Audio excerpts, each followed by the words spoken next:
नमस्कार साथियों, स्वागत है आपका target with Sumit YouTube channel पर। मैं हूं सुमित सिंह। साथियों, आज का टॉपिक है इन्वायरमेंट। क्या है? इन्वायरमेंट। यह 2012 से लेकर 2024 तक के यूपी पीसीएस प्रीलिम्स के सॉल्व पेपर हैं, ठीक है। और यदि आप पीसीएस की तैयारी कर रहे हैं तो आपको पुराने पेपर ज़रूर पढ़ना चाहिए। आइए देखते हैं। सच में कहना, इसको अच्छे से कर ले तो समझो यूपी पीसीएस की ताबूत में आखिरी कील साबित होगा, ठीक है। तो आइए देखते हैं कैसे है। पहले स्टार्ट करेंगे 2012 से। इसमें जो क्वेश्चन आए हुए हैं उनको एक वन लाइनर फॉर्म में एकत्रित किया गया है, तो उसी को हम लोग पढ़ेंगे और अपनी तैयारी को मजबूत करेंगे। क्लियर? पहला प्रश्न, अपने प्रदूषकों के कारण कौन सी नदी जैविक नदी कहलाती है? तो दामोदर नदी को जैविक नदी का नाम दिया गया है क्योंकि यह बहुत प्रदूषण है। नदी प्रदूषण के कारण अन्य नाम, गोमती नदी जो प्रदूषित है उसको बोलते हैं जीवी आपदा, और नोयल नदी को बोलते हैं मृत सरिता, और यमुना नदी को बोलते हैं ग्रीन सूप। याद रखिएगा, ठीक। अगला क्वेश्चन है जैवमंडल और स्थापना वर्ष। पूछ रहा है नीलगिरी जैवमंडल कब हुआ स्थापना? तो 1986, नंदा देवी 1988, सुंदरवन 1989 और कंचनजंगा 2000 में हुई स्थापना। इको मार्क ध्यान दीजिएगा, इको मार्क कई बार पूछा गया है। उन भारतीय उत्पादों को दिया जाता है जो पर्यावरण के प्रति मैत्रीपूर्ण हो। मैत्रीपूर्ण इको मार्क आप देखते होंगे, कोई प्रोडक्ट आता है उसमें इको मार्क लगा रहता है। 1991 में प्रारंभ की इको मार्किंग भारतीय मानक ब्यूरो द्वारा उन उत्पादों पर की जाती है जो पर्यावरण के प्रति मैत्रीपूर्ण दोस्ताना व्यवहार रखते हैं।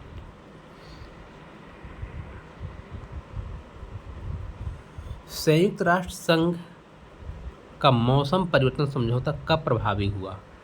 तो ये हुआ था 1994 में। संयुक्त राष्ट्र महासभा ने पर्यावरण के बढ़ते ग्रीन हाउस गैसों के उत्पादन को ध्यान में रखते हुए 9 मई 1992 को एक कन्वेंशन स्वीकारा। इससे 50 से अधिक देशों का समर्थन प्राप्त। इसमें मौसम परिवर्तन समझौते के रूप में जाना जाता है। ये कब हुआ? तो 1994 में प्रभावी हुआ। चिपको आंदोलन आप सभी लोग जानते होंगे। चिपको आंदोलन पेड़ के पौधों की कटाई से संबंधित था, वन की कटाई से। चिपको आंदोलन एक शांतिपूर्ण आंदोलन था जो 1970 के दशक में वनों और पेड़ों को बचाने के लिए किया गया। पारिस्थितिकी विज्ञान का केंद्र कहाँ है? बेंगलुरु। भारतीय वन्य प्राणी संस्थान देहरादून। भारतीय वन प्रबंधन संस्थान भोपाल। गोविंद वल्लभ पंत संस्थान ये है अल्मोड़ा राजस्थान। क्लियर? ये आपको याद रखने हैं। भारतीय पारिस्थितिकी के रूप में आर्द्रभूमि किस लिए उपयोगी है? तो देखिए, जो आर्द्रभूमि क्षेत्र जलीय तथा शुष्क स्थलीय पारिस्थितिकी तंत्र के बीच का क्षेत्र है। इसमें पानी को सोखने और छानने के विशाल स्पंज है। ये पोषण पदार्थों की मात्रा को कम करके तलहटों पर या तलछटों को हटा देते हैं। दो विभिन्न समुदायों के बीच संक्रांति क्षेत्र कहलाता है इकोटोन। जो संक्रांति क्षेत्र कहलाता है क्या कहलाता है? इकोटोन। पारिस्थितिकी तंत्र में तत्वों के चक्रण को क्या कहते हैं? भू रासायनिक चक्र। एक मनुष्य के जीवन को पूर्ण रूप से धारण करने के लिए एक मनुष्य को जीवन को पूर्ण रूप से धारण करने के लिए आवश्यक न्यूनतम भूमि को क्या कहते हैं? तो ये बोलते हैं पारिस्थितिकी। एक मनुष्य को जीवन को पूर्ण रूप से धारण करने के लिए आवश्यक न्यूनतम भूमि को पदछाप कहलाती है। पृथ्वी एक मानवीय मांग का मापन है। पर्यावरणीय इंजीनियरिंग शोध संस्थान कहाँ है? तो यह है नागपुर में। इसकी स्थापना 1958 में होती है। इसकी 5 जोनल लेबोरेटरी चेन्नई, दिल्ली, हैदराबाद, कोलकाता और मुंबई में स्थित है। धारणी विकास ध्यान दीजिएगा। धारणीय विकास किसके उपयोग के संदर्भ में अंतर पीढ़ीगत संवेदनशीलता का विषय है? तो यह प्राकृतिक संसाधन का है। धारणीय विकास विकास की अवधारणा है जिसके तहत वर्तमान की आवश्यकताओं के साथ साथ भविष्य की आवश्यकताओं को भी ध्यान में रखा जाता है। धारणीय विकास प्राकृतिक संसाधनों के उपयोग के संदर्भ में अंतर पीढ़ीगत संवेदनशीलता का विषय है। सर्वाधिक जैव विविधता उष्णकटिबंधीय वर्षावन में, जहाँ सर्वाधिक बारिश होगी और वहीं पर सर्वाधिक जैव विविधता पाई जाएगी। सर्वाधिक जैव विविधता उष्णकटिबंधीय वर्षावनों में पाई जाती है। इस क्षेत्र में का विस्तार 10 डिग्री नॉर्थ 10 डिग्री साउथ अक्षांश के मध्य पाया जाता है। जैव विविधता पूरे विश्व में एक समान नहीं है, सभी जगह क्या है, अलग अलग है। लाइकेन्स सबसे अच्छा सूचक किसके हैं? तो ये है वायु प्रदूषण के। कौन एक प्रवाल विरंजन का सबसे अधिक प्रभावी कारक है? तो यह सागरीय जल के सामान्य तापमान में वृद्धि। परिवर्तन होने का दबाव पड़ता है तो अपने ऊतकों में रहने वाले विरंजित हो जाते हैं, अतः प्रवाल विरंजन का सबसे बड़ा कारण जल के तापमान में वृद्धि है। PCS 2013 का PCS 2013 और यह जो क्वेश्चन है आपको जो 60 नोट्स है, ये PCS RO ARO और जो भी आप एग्ज़ाम देना चाह रहे हैं, हाल में UPSI और जो LT ग्रेड है इस सब्जेक्ट से हैं, यहाँ से प्रश्न आते हैं वहाँ भी, ठीक है। इसी टाइप के आते हैं क्योंकि आयोग एक ही है। प्रश्न जैवमंडल भंडार और अवस्थिति। नोकरे कहाँ है? मेघालय में, मानस असम, दिहांग दिबांग अरुणाचल प्रदेश और अगस्त्यमलाई केरल। इसके पहले आप लोगों ने देखा था, हमने पूरा भूगोल के कराया था 2012 से 2024 तक, आप प्ले लिस्ट में देख सकते हैं। नीलगिरी तमिलनाडु, पंचमढ़ी मध्य प्रदेश, शीत मरुस्थल हिमाचल प्रदेश, शेषाचलम आंध्र प्रदेश, अगस्त्यमाला तमिलनाडु और देवी नंदा देवी उत्तराखंड। जैव विविधता के संरक्षण के महत्वपूर्ण रणनीति है जैवमंडल रिजर्व। आइए देखते हैं कुछ एक्स्ट्रा फैक्ट। जैवमंडल रिजर्व विशेष प्रकार के भौतिक और तटीय या इसके संयोजन वाले पारिस्थितिक तंत्र हैं। यह जैव विविधता संरक्षण के लिए महत्वपूर्ण रणनीति है क्योंकि इसमें वन्यजीव के लिए सबसे सुरक्षित कोर क्षेत्र होता है। इस क्षेत्र में प्रवेश पूर्णतः प्रतिबंधित होता है जैवमंडल रिजर्व में, ठीक है। भारत में कुल 18 जैवमंडल आरक्षित क्षेत्र घोषित हैं। इनमें से 12 को यूनेस्को की सूची में शामिल किया गया है। पारिस्थितिकी तंत्र के जैविक घटकों में कौन उत्पादक घटक है? तो ये है हरे पौधे, ये उत्पादन करते हैं, इन्हीं पर सब कोई आश्रित हैं। कथन और कारण से क्वेश्चन आया था।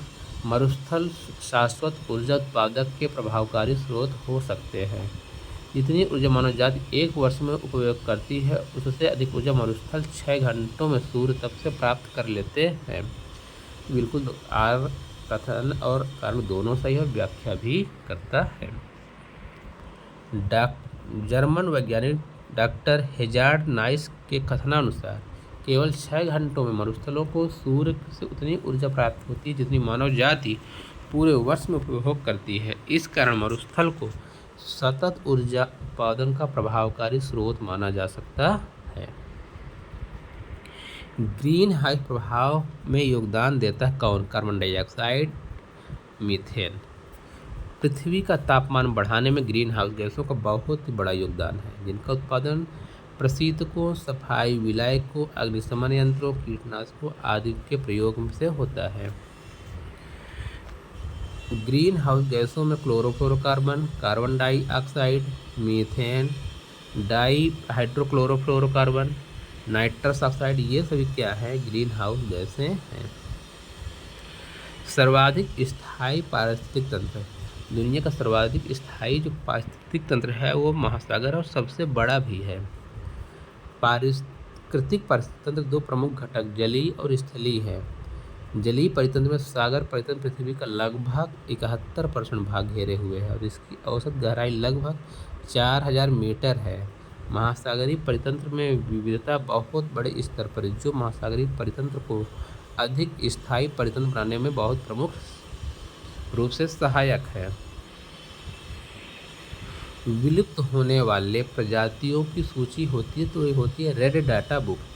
एक रेड डाटा बुक होती है, उसमें सूचीबद्ध किया जाता है। IUCN international union convention of nature conservation of nature विश्व का सबसे पुराना एवं सबसे बड़ा वैश्विक पर्यावरण नेटवर्क है। यह वर्ल्ड कंजर्वेशन यूनियन के नाम से भी जाना जाता है। इसे याद रखिए IUCN के नाम से, ठीक है। पूछा जाता है इसकी स्थापना 1948 में होती है। मुख्यालय ग्लाड स्विट्जरलैंड में है। IUCN में सरकारी संगठन और गैर सरकारी संगठन दोनों सदस्य होते हैं।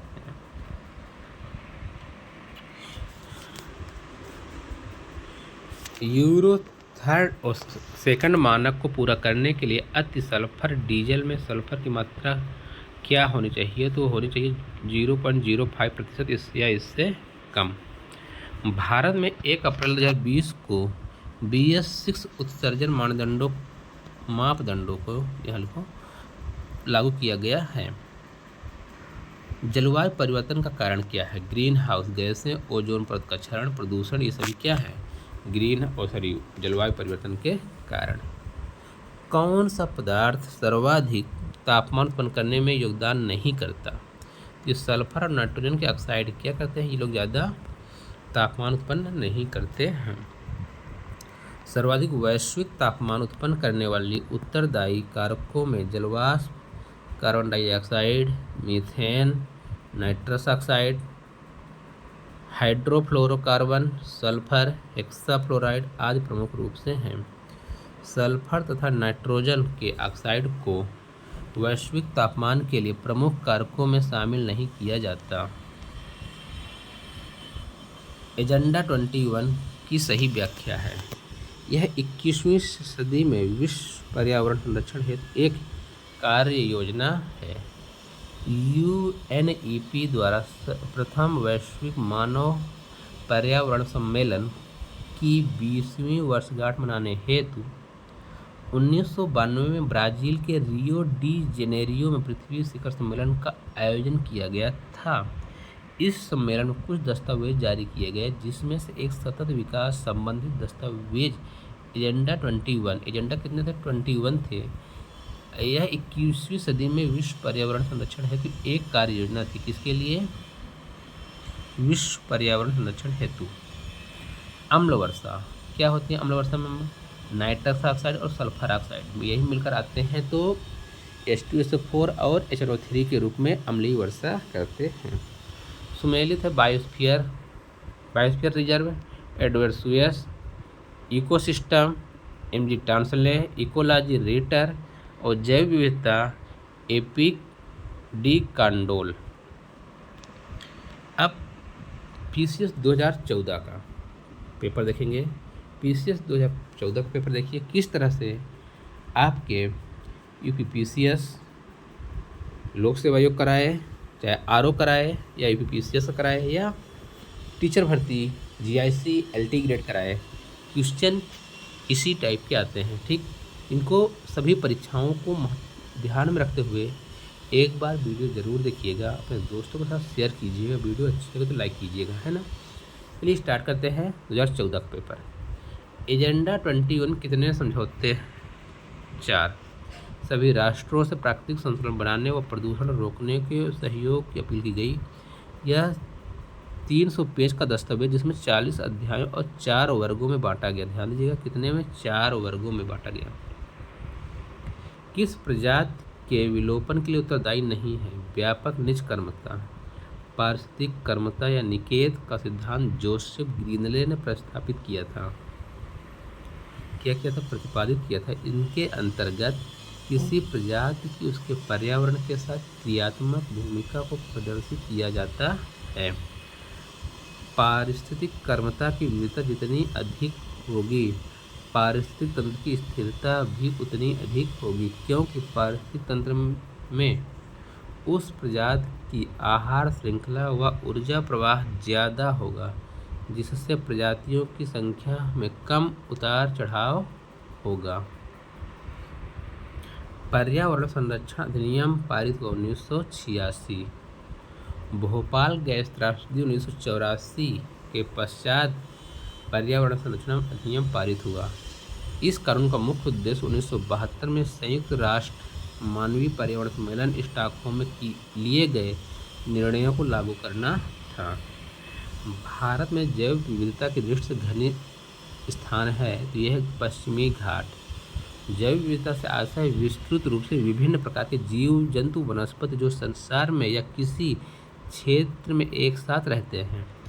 भारत में सर्वाधिक जैव विविधता वाले क्षेत्र पश्चिमी घाट और हिमालय हैं, जहाँ बहुत सारे जीव जंतु बहुत सारे पेड़ पौधे एक साथ रहे, वही जैव विविधता है।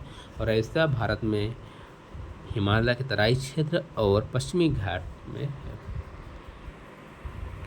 पर्यावरण को संतुलन बनाए रखने के लिए वना अंतर्गत क्षेत्रफल कितने परसेंट वन होना चाहिए, तो होना चाहिए 33%। लेकिन वर्तमान रिपोर्ट 2023 के अनुसार कुल वन क्षेत्र 82,07,357 स्क्वायर किलोमीटर, कुल भौगोलिक का वन है 25.17%। वना क्षेत्र ये 21% है, लेकिन कुल भौगोलिक का 25% है। वन व वृक्ष क्षेत्र में वृद्धि सबसे अधिक कहाँ हुई है, तो छत्तीसगढ़, उसके बाद यूपी में। और वन क्षेत्र में जो वृद्धि हुई मिजोरम में, उसके बाद गुजरात में। ग्रीन मफलर आप जानते होंगे, ध्वनि प्रदूषण से संबंध है। कौन एक विश्व का विशालतम पारिस्थितिकी तंत्र है, तो वह है समुद्र। अब पहले भी प्रश्न आ चुका है। मीथेन गैस उत्पादन करने वाला क्षेत्र या धान के खेत से होता है, जानवरों की जुगाली करने से होता है, ठीक है। कार्बन डाइऑक्साइड के बाद मीथेन दूसरी सबसे शक्तिशाली ग्रीन हाउस गैस है तथा पृथ्वी का तापमान बढ़ने का एक कारक है। गाय, भैंस, रूमेंटन्स किण्वन की प्रक्रिया के माध्यम से अपने भोजन को पचाते हैं, जो मीथेन गैस का उत्पादन करते हैं। धान की फसल तथा बायोमास का जलना भी मीथेन उत्पादन का स्रोत है। ओजोन बायोस्फीयर को क्या करती है, बचाती है अल्ट्रावायलेट किरणों से। जैव विघटित प्रदूषक है वाहित मल। ऐसे प्रदूषक होते हैं जो सूक्ष्म जीवों जैसे जीवाणु आदि द्वारा समय के साथ प्रकृति में विघटित कर दिए जाते हैं। ऐसे प्रदूषक जो सूक्ष्म जीवों जैसे जीवाणु आदि के द्वारा समय के साथ प्रकृति में विघटित कर दिए जाते हैं। भारत में अवस्थित होने वाला पहला राष्ट्रीय उद्यान जिम कॉर्बेट उत्तराखंड 1936 में हो। द्वितीयक प्रदूषक वे प्रदूषक जो प्राथमिक वायु प्रदूषकों से बनते हैं। इन प्रदूषकों को एक स्रोत से सीधे उत्सर्जित नहीं किया जाता, जैसे ओजोन, सल्फ्यूरिक अम्ल, नाइट्रिक अम्ल, PAN। सूची 1 को सूची 2 से मिलाना है। दाचिंगम राष्ट्रीय उद्यान जम्मू कश्मीर, केवलादेव घाना पक्षी अभ्यारण्य राजस्थान, कान्हा राष्ट्रीय पार्क मध्य प्रदेश, पेरियार वन्यजीव अभ्यारण्य केरल। और कुछ राष्ट्रीय उद्यान, राजाजी राष्ट्रीय उद्यान हाथी बाघ तेंदुआ के लिए फेमस है। पेरियार राष्ट्रीय उद्यान हाथी हिरण सांभर के लिए। मानस जंगली भैंसा हाथी के लिए। दुधवा राष्ट्रीय उद्यान उत्तर प्रदेश टाइगर के लिए। नीरी स्थित है नागपुर में। राष्ट्रीय पर्यावरणीय अभियांत्रिकी अनुसंधान संस्थान 1958 CSIR का एक उपक्रम है। यह पर्यावरण विज्ञान एवं इंजीनियरिंग से संबंधित अनुसंधान एवं व्यवहारिक सुझाव देता है। क्लियर है। तो साथियों, इस वीडियो में हम लोग 2012, 13 और 14 को किया है, ठीक है। यदि सच में आपको वीडियो अच्छी लग रही है तो अधिक से अधिक दोस्तों के साथ शेयर कीजिए, लाइक कीजिए और चैनल को सब्सक्राइब कर लीजिएगा। यदि आप चाहते हैं कुछ और एक्स्ट्रा किया जाए, मेहनत की जाए, क्या सुधार कर सकते हैं वो भी बताइएगा। तब तक के लिए धन्यवाद। जय हिंद, जय भारत।